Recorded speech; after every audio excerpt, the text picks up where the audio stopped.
In this screencast today, I'll be showing you how to use the search engine optimization plugin that's a part of your WordPress site. Now we're going to be looking at Grandmama's photography, but this tutorial will work the same for your website as well. We're going to come down to the About page, and you'll find the About text. I've also opened a tab showing the back end of the website, and we're going to go there into the dashboard.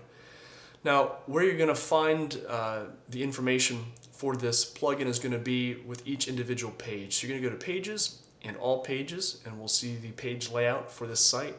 You'll see there's an About, a Contact, a Portfolio page, and then there's the different subcategories or subpages that are part of Portfolio. We're going to go and use the About page as the example, but you'll want to do this on each of the main pages. Not necessarily subpages, though you can, but certainly the main pages you'll want to do the same thing here that we're doing in About. We're going to click on Edit, and inside of this page you'll see that the title shows up. As the page loads, you'll find that the text is here, and we're going to scroll down and we find this is where the plugin information is. It says WordPress SEO by Yoast. Now there is a snippet preview that's here, and a focus keyword, a title, and a meta description. I'm going to delete these out, and you can see exactly what they do as this process works. So we're going to come back up and click Update, because when you come to the page, it's not going to have any of this information filled in. You're going to find the page looking like this.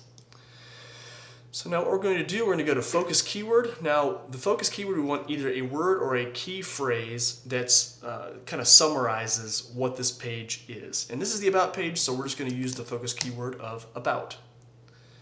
Now in terms of title, we want to give it a title. It's by default given us this title above, and that's actually what we want for this particular page. If for some reason you wanted this title to be different, you could change that, but we're just going to duplicate it at this point. Now you'll see that there's going to be information that's changing here. I'll tell you what that is here in just a second. Grandmama's photography, and this is the About page, that's the title. Now we find out, it told us a couple things. First, that we have about 39 more characters that we can add in the title if we want to. We don't have to. Short and sweet is usually the best. You also would have noticed that things up here changed. So it says our focus keyword, that's the About keyword, is it in the heading? Yes, it is.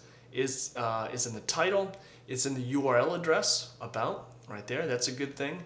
It's in the content twice. That's the content that we find up here. That's good. It's not in the meta description, so we want to change that. So we're going to come down. Meta description is what shows up in Google search results underneath the URL addresses. So if someone put in Grandmama's photography About, then hopefully within a couple weeks or months from now, as this website becomes established, it would have this URL address, this title, this URL address, and then whatever description that we place into this spot. So we're going to attempt to use the word About in the meta description. We're going to say Michelle Samples is a former school teacher,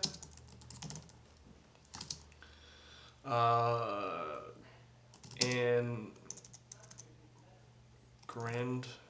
she's not a former grandmother, she's a current grandmother, but you get the idea.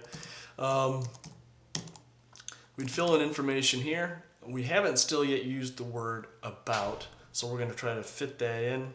I'll let Michelle go back and give a more pithy and accurate description, but we're going to say I can learn how to type. Wow. Yeah, I hope you're all enjoying this at home. You can learn more about her here. And you'll see that once we use the word About, this turned and said, yes, we get that in the description at least once. So as much as possible, we want all these to say yes and all these things to line up. Next, we're going to do one more thing. We're going to do page analysis. And it says, oh, you haven't specified things. And now it's a little confusing. We did specify a keyword. Why, when we click this, it says we haven't? What we need to do after we've filled out this first tab is come back up and click the Update button.